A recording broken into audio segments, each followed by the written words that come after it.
A bit ago, I made a video about the situation with Boyinaband, aka Dave, where basically an anonymous letter was posted to Reddit accusing Dave of years of abuse to victims that number well into the double digits. The letter also claimed that it had proof of its claims attached to it, but that proof was nothing more than easily falsified DMs between these alleged victims. And there were many other issues with the letter, such as the fact that in the introduction it accuses Dave of things such as financial abuse, but never circle back to provide a single example of how he did those things. So with all of this in mind, my closing thoughts really boiled down to, we really don't know much here.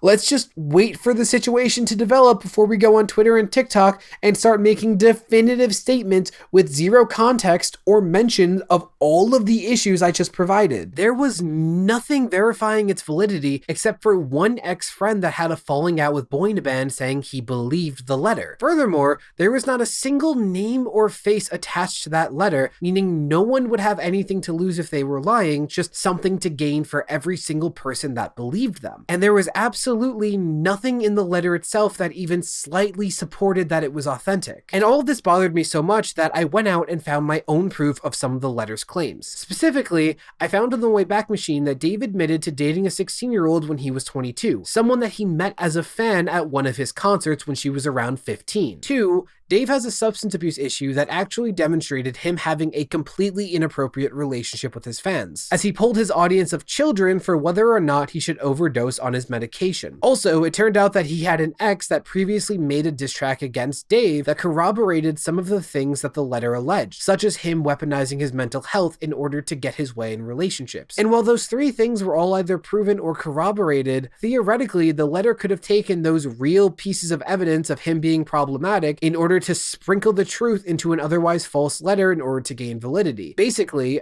oh, these 3 things were proven, so everything else has to be true, which isn't necessarily the case. But let's get to what's been going on in the last 2 months. The first update is that the original letter was deleted from the Boyinaband subreddit. Now, Reddit posts can be deleted by 3 parties. There's moderators, those that watch over a specific community, admins, those that actually work for Reddit, and the account that originally made the post. And surprisingly, the post was taken down by the very account that posted the letter. In fact, any trace of that account talking about Dave has been removed, but the account itself is still in use. And the fact that it's active really muddies any theory I can come up with as to why they might have deleted the letter. If they took down the letter to cover up that they lied, well, why not just delete the account too so it doesn't follow you? Same for if you're being harassed for telling the truth. It's an anonymous, relatively new account, so why would you not just abandon the account, leave the letter, and just start a new account? Some are speculating that Boyinaband is actually suing multiple individuals who have perpetuated the story, including the ones who wrote the letter, which may possibly explain why the writer of the letter would delete their post but keep using the account. Like maybe deleting her account could somehow be used against her in court. Like I'm not a lawyer, so I don't know. Speaking of which, that ex-friend of Dave's that I mentioned earlier, basically he's the only person with a face and verified connection to Boyinaband to speak out on the situation and stamp a seal of approval on the anonymous letter. Well, that ex-friend said he started to receive PMs threatening to sue him from an account claiming to belong to Boyinaband's lawyers. But that could also just be an overly eager fan trying to protect their idol, because Dave has a lot of young fans after all.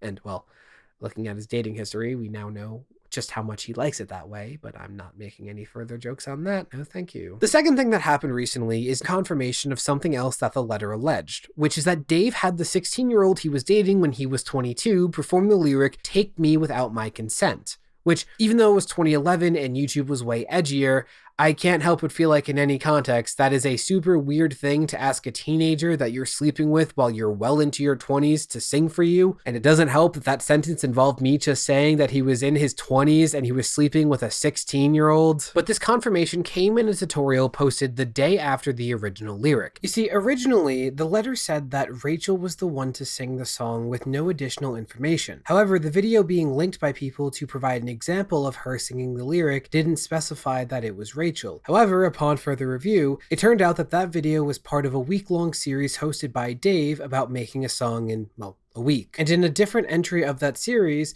it was discovered that Rachel was the vocalist of this song, the song that contained the lyric, "Take me without my consent." So, first, I guess you need to find a vocalist. For my vocalist, I woke up next to her and figured, yeah, she'll do, thanks to Rachel for helping out with the vocals and lyrics on this one. So I don't know about you, but that seems like outright confirmation to me, which, I mean, we already had his confession, but like, it's wild how brazenly he was just like bragging about this and talking about this constantly, which also I desperately needed a shower after hearing how Dave talked about a literal child. Yeah, since she helped with the words, lyrically it's a cross between a sexy dance pop chick being overly confident and a schizophrenic person coming to terms with a debilitating mental illness. This is what happens when you get a psychology student to help write a pop song.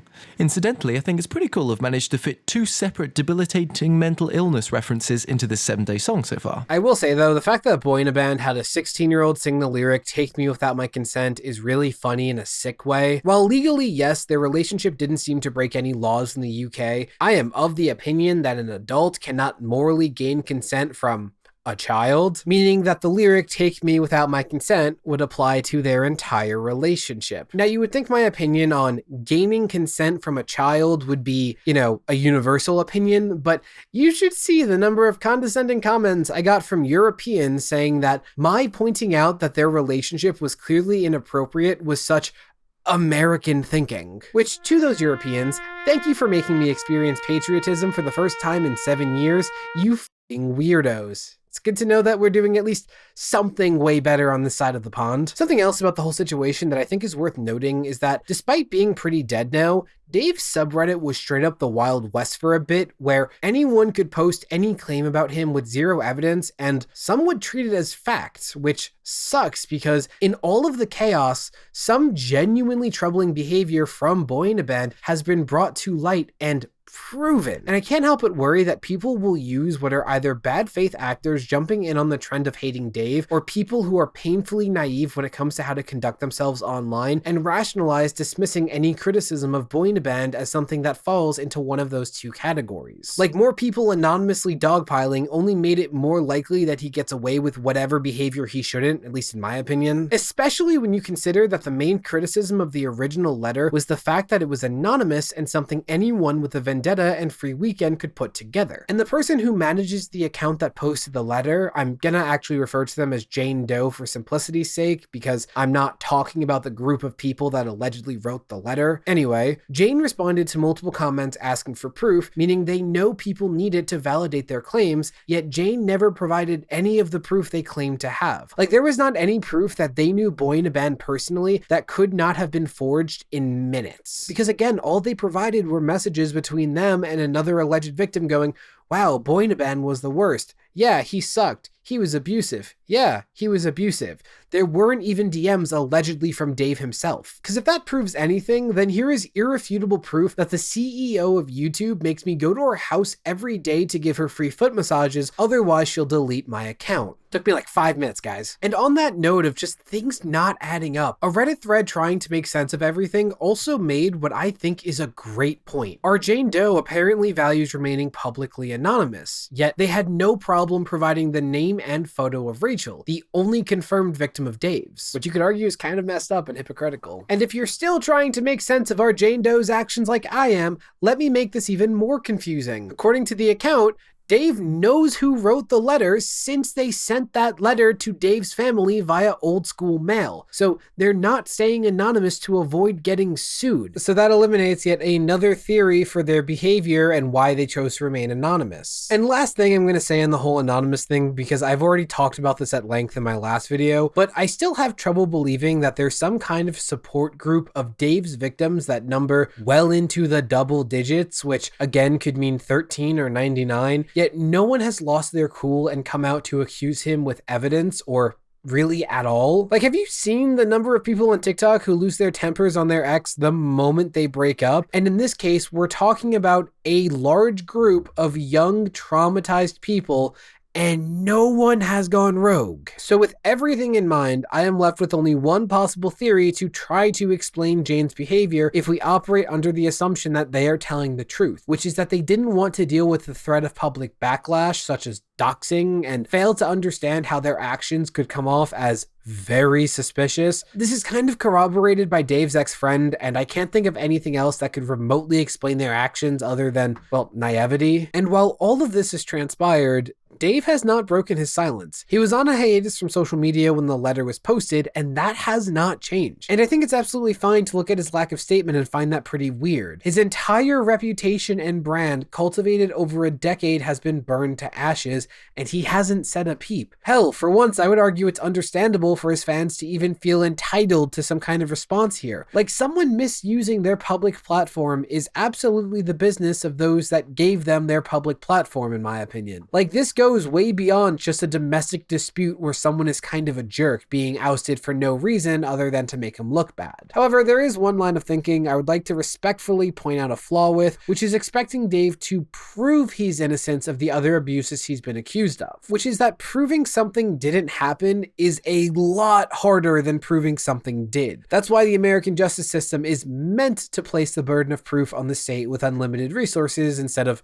well, Earl from North Dakota. And I know I use this example too much, but like Phoenix Wright is such a good example of this because you point out the contradictions and like you can actually start to find proof in the problems with their proof. It's a good example. I also don't love the idea that someone can make a bunch of random accusations and you're forced to open up parts of your private life to the public in order to maintain innocence. I feel like that kind of opens the door to a lot of privacy breaches. Like, someone can accuse you of a bunch of stuff from your past that you've already learned and grow from, only some of which are true. So now you have to confirm all these things you're ashamed of and have learned and grown from in order to deny the untrue stuff. Only now things you did years ago and already learned from, well, you're being judged as if you did them yesterday. And people often just believe the original lies anyway, and the person pushing those lies sees no real consequences. Though none of what I'm saying applies to Dave dating a 16-year-old when he was 22 because 1, he was old enough to know better, 2, his taste should have just passively matured enough that he didn't want to date, a child. And that's the one big thing where you really can't use mental health or illness to try to wave that away, in my opinion. Like, nothing justifies dating a 16-year-old when you are 22. That's super fucking weird, illegal or not. And if you're still gonna go to the comments and say he did nothing wrong because, well, the relationship wasn't illegal, and as long as what you're doing is legal, it's ethical and moral, and you're a good person, really think about some of the things that used to be legal in first world countries. Really think about that before you make that comment. All that is just to say that I don't really know how much I think he needs to respond to the letter itself. However, the letter still did bring to light some really troubling behavior that I think it's more than fair to want answers for, such as, I will keep saying it, him dating a 16-year-old when he was in his 20s, and the inappropriate relationship he has with his fans in general, demonstrated by when he asks them if he should overdose. So allow me to demonstrate an appropriate relationship with your audience. Fun fact, YouTube thinks that across my entire channel, there is one video that you're going to get the most out of, and it's going to appear right here any second. So maybe check it out after leaving a like, because what have you got to lose, right? Anyway, I normally put like a tongue-in-cheek joke here about what we just discussed, but frankly, there is nothing about this situation that I feel I can make a tasteful joke about. So instead, here's a really cute photo of 2 of my cats cuddling despite not being litter mates. As you can see, the orange one is absolutely obsessed with his big brother, and said big brother just kind of puts up with it. Please also ignore the white claws in the background so I can maintain the illusion that I'm not a basic bitch.